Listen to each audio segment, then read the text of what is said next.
Hi everyone, and welcome to the Educator's Introduction to the U.S. Fish and Wildlife Service's Conservation Connect. This is our brand new video series for students that I'm very happy to introduce to you today. My name is Chelsea McKinney, coming to you from the National Conservation Training Center all the way in Shepherdstown, West Virginia. We welcome all educators, both formal and non-formal. So maybe you work at a nature center at a local, state, or national park, or you homeschool or work with a club or a youth group. In whatever capacity you're joining us, we thank you for being with us today. We call this series Conservation Connect because our goal is to help connect students with natural resource conservation. Although our target audience is students from grades 4 through 8, we welcome students of any age. You know, we all have those experiences or moments when we were young that connected us with the outdoors. The photo you see behind me was my pivotal experience that made me know, without question, that a conservation career was in my future. It was through the Student Conservation Association in the Sierra Nevadas in high school that became my inspiration for studying wildlife ecology and pursuing a conservation career. Gosh, I wish I were there right now. Shouldn't all young people have those experiences? We hope with these resources that the U.S. Fish and Wildlife Service's Conservation Connect will be one avenue where students can learn more about conservation and get connected with the outdoors with the very same technology that engrosses their everyday life. Our educators and production crew have put together a series of about 5 to 7 minute episodes targeted for students that focus on wildlife, technology, and conservation careers. Now, each episode carries the same 3 objectives. First, to help students learn about a new wildlife species, to interview a conservation professional and learn about that career, and to learn about new technologies that are utilized to study and protect wildlife. Through these 3 main objectives, students are encouraged to get outdoors and observe wildlife and their natural events on their local refuges, parks, public lands, and even their own backyard. Conservation Connect also promotes the use of existing environmental education curriculum, citizen science projects, and STEM content, science, technology, engineering, and math. We wanted to create a new type of online learning environment for conservation education using wildlife observation to connect students with nature. Now, many new technologies, not just computers, are greatly expanding the way that we can view our natural world. From satellite imagery to remote sensing of our environment, this technology is really opening up new ways that we can observe and study wildlife. For instance, wildlife cams, small transmitters that track wildlife, trail cameras, and even drones. By utilizing technology, our hope is that students are better able to connect to America's great outdoors, and through these episodes, we'll be able to reach out to a larger audience, from urban to suburban and even rural areas all across the country. In conserving the future, wildlife refuges in the next generation, the National Wildlife Refuge System recommends telling the conservation story in new ways with the help of technology. And that's exactly what we're doing. Wildlife observation, interpretation, and environmental education are an integral part of the National Wildlife Refuge System. As fascinating as all of this technology is, we're really hoping to use this technology as a hook to help students at a young age to really begin understanding that there are many career possibilities out there through conservation, through technology, through art, through education, and through wildlife and natural resources. The National Conservation Training Center has put together a variety of episodes. Students will learn about the endangered West Indian manatee, to be able to study these creatures' lives by utilizing the wildlife cam and making their own scientific observations, all while learning how they can help protect this magnificent creature. Students are also going to be able to see bats up close and learn about what an echolocator is and the importance bats play in reducing the use of pesticides. Students will learn about the career of a law enforcement officer and see some of the illegal items that have been confiscated from poachers and see firsthand the success stories of the American bald eagle, the black-footed ferret, and the California condor. We hope that teachers will be able to use the Conservation Connect series in a variety of ways. For example, they could teach about utilizing technology. They could teach students about careers and help students learn about finding new scientific procedures and ways we can study wildlife. These videos are teaching tools that can be used by a variety of educators in a variety of different curriculums. We would love you to help us spread the word, and any feedback you give us is always appreciated. Call or email our producer, Randy Robinson, or myself at the numbers and emails shown on your screen. Randy and I are looking forward to hearing your comments and suggestions and are available to answer any questions you might have. Also, we ask that you like us on our Facebook page at U.S. Fish and Wildlife Services Conservation Connect, which you can type right into your Facebook search engine, and view all videos at that website on your screen.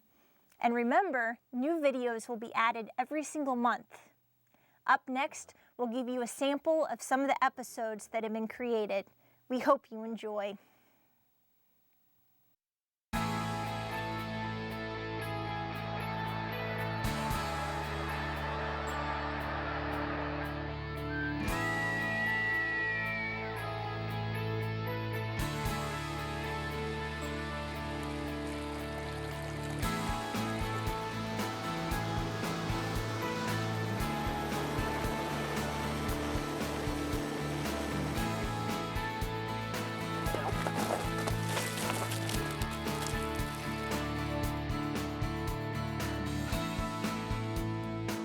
Hi everyone, welcome to our program. My name is Chelsea McKinney, and today I'm going to be your host as we explore all the different types of technology that conservation professionals use to observe wildlife. Today, I am at the home of the U.S. Fish and Wildlife Service, where our job is to protect wildlife, all sorts of wildlife, including plants, animals, and their habitats to help protect endangered species. Well, today, I'm standing in front of a beautiful eagle's nest. Now, these eagles have become a part of our service's history for the past 8 years. We have a tall sycamore tree that the eagles have chosen in order to be able to see far away. This makes for the perfect location for these eagles to catch fish right out of the Potomac River. These eagles are awesome. Adults actually have a 7 to 8 foot wingspan, and they weigh about 8 to 14 pounds. The female is typically larger than the male, and the distinctive white head and tail feathers appear when the eagles mature at around 4 to 5 years old. Now, bald eagles are believed to live about 30 years or longer in the wild. They mate for life, building huge nests on top of large trees near rivers, lakes, and other types of wetlands. The adults will often return to this exact same nest year after year, making additions to the nest every single year. Now, some nests can reach up to 10 feet across and weigh up to 2,000 pounds. Now, that's about the size of your average car or even a hippopotamus. Eagles feed primarily on fish, but they'll also feed on ducks, rodents, and snakes. Both the male and the female build the nest, but the female actually chooses the nest tree. We're here with Jim Siegel, a U.S. Fish and Wildlife Service biologist here at the National Conservation Training Center and our eagle expert. Jim, thanks for being with us here today. You're welcome, Chelsea. Can you go ahead and talk to me about how many eggs typically an eagle's nest will have? Eagles typically lay 1 to 3 eggs, usually 2. Both parents incubate the eggs, and they're going to sit on the eggs for 35 days. Okay, and then once those eggs hatch, can you talk to me kind of about how long the young will stay in the nest and what that feeding process is like? The babies are going to be in the nest for 11 to 12 weeks. Both parents are going to feed them, and it's a very delicate process in which they're literally breaking the food into very small little pieces. And around the fledging time, the babies really start to flop around and really flap around, exercising their wings.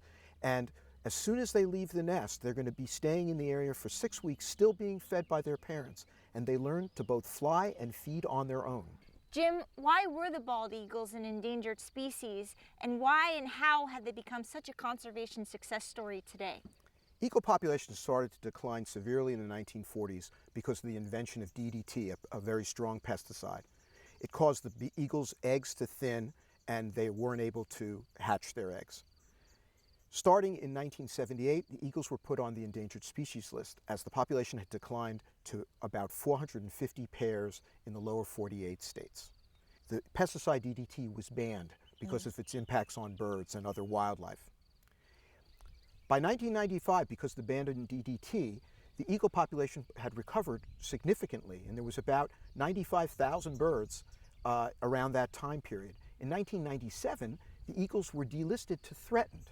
And then by 2007, the population had recovered so greatly that they were able to remove the eagle off the endangered species list altogether. Today, there's about 200,000 birds in North America, with Alaska having about a quarter of them.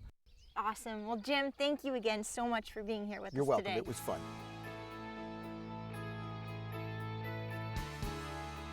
Hi everyone, I've got Ryan Haggerty here, a video producer at the National Conservation Training Center, and Ryan and I are standing in front of the sycamore tree where the eagle nest sits over 100 feet high. Ryan, you've got all this awesome equipment. How do you go about installing a webcam in this eagle nest? There's a lot of different ways, but it all ends up with you getting from the bottom to the top of a tree or wherever the nest is. So the most simplest way is you take a rope and a weighted object and you throw it over the limbs and you pull your rope up. And of course you have to have a nice heavy harness and be able to ascend into the tree.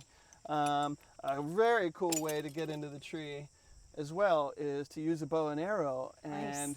especially out west, you can shoot this over a tree limb and then pull your rope up. It's kind of like the Hunger Games, right? Right. And so our arborist has decided the only safe way to get up there is by a crane and a big bucket truck. So we actually drop an arborist into the nest from above.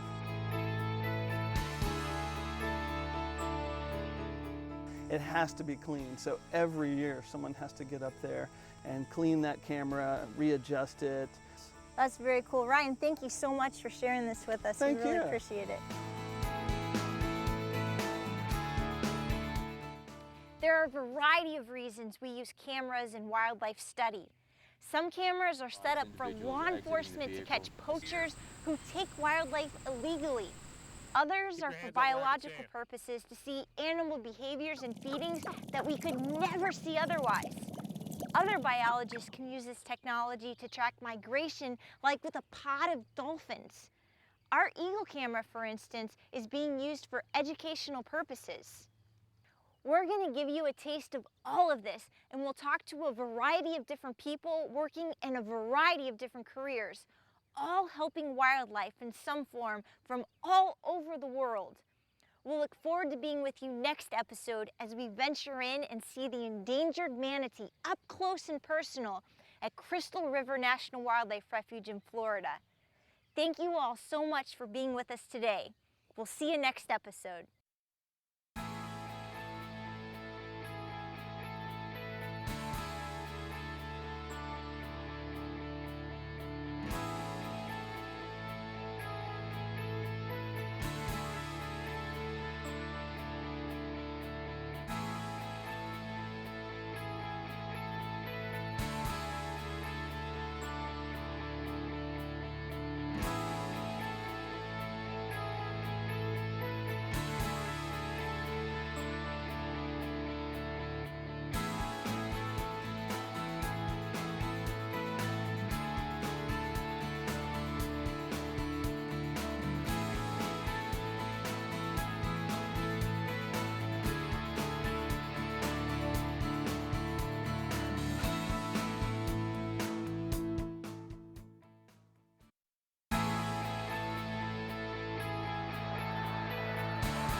and welcome to Conservation Connect, where we connect you and your classroom to awesome animals, exciting careers, and new technologies.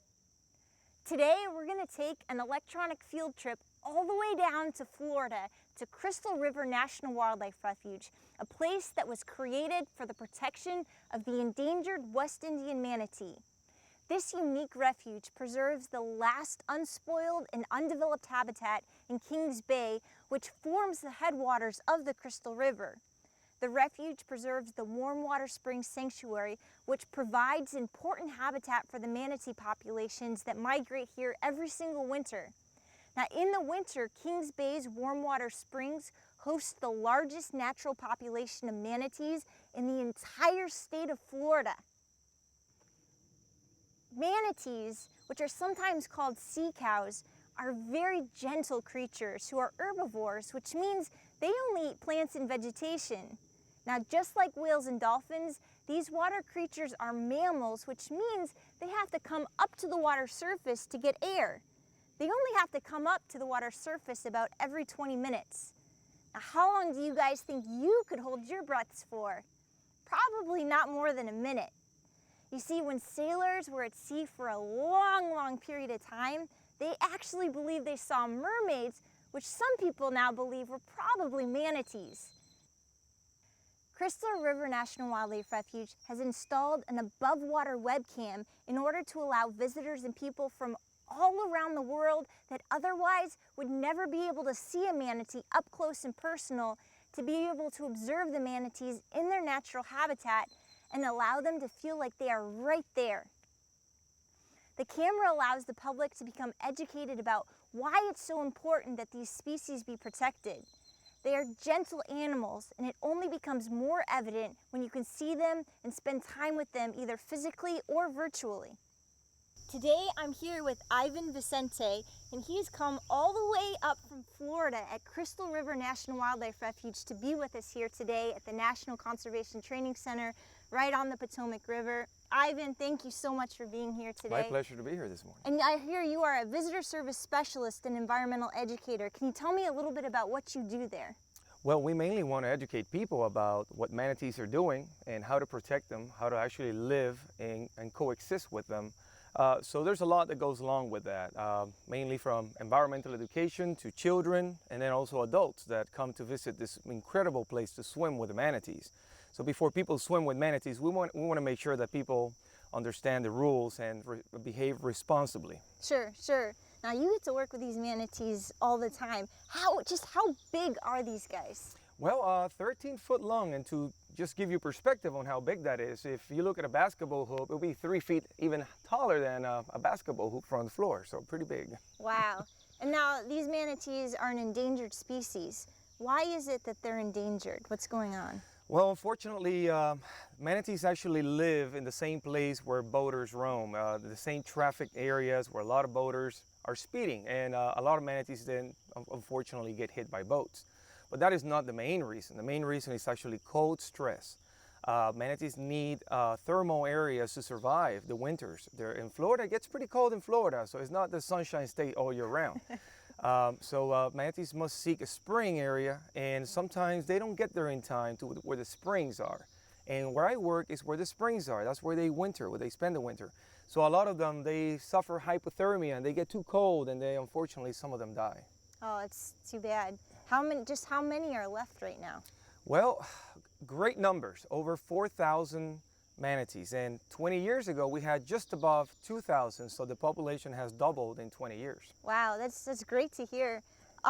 So you're working with these manatees. What are you doing in your job to help protect these manatees? Well, we do manatee rescues. I do a lot of education. I put together materials for children and also for adults to learn about them. And I'm currently actually working on these 4 videos so that people understand what to do before they enter the water to see the species, to observe these species in the water. And those 4 videos is one for swimmers so that swimmers know how to behave when they're swimming. Another one for boaters so that boaters can boat responsibly and not hit a manatee. The other one is for paddlers. Paddling, such as kayaks, paddleboards, and canoes, can disturb manatees quite easily. So we teach them how to paddle properly, and what to look for, what signs of manatees. And the fourth one is for photographers and videographers, so that those photographers and videographers don't get too close and disturb them when they're resting and sleeping or feeding. So. Okay, and then I had another question for you, and that is, you guys have installed a webcam above the water. Tell me about that webcam and how that's helping educate the public. Well, the webcam is a fantastic tool, not just for us, but also for visitors. We place it right above where manatees rest, and sometimes we have over 200 in this one little confined area. And the webcam films constantly, 24/7, 24 hours, 7 days a week. And then also the general public can get on this webcam and view manatees remotely from home to see what manatees actually are doing on their day-to-day basis. So it's a fun tool for families across the nation to see and enjoy what manatees do. Ivan, thank you so much for being with us today. To learn more about these amazing creatures and to be able to watch them live right from your own computers, just again, visit that website on the screen from Crystal River National Wildlife Refuge. There's so many more amazing facts and ways that you guys can even help. So go be scientists and enjoy observing these magnificent creatures. We'll see you next time on the U.S. Fish and Wildlife Service's Conservation Connect.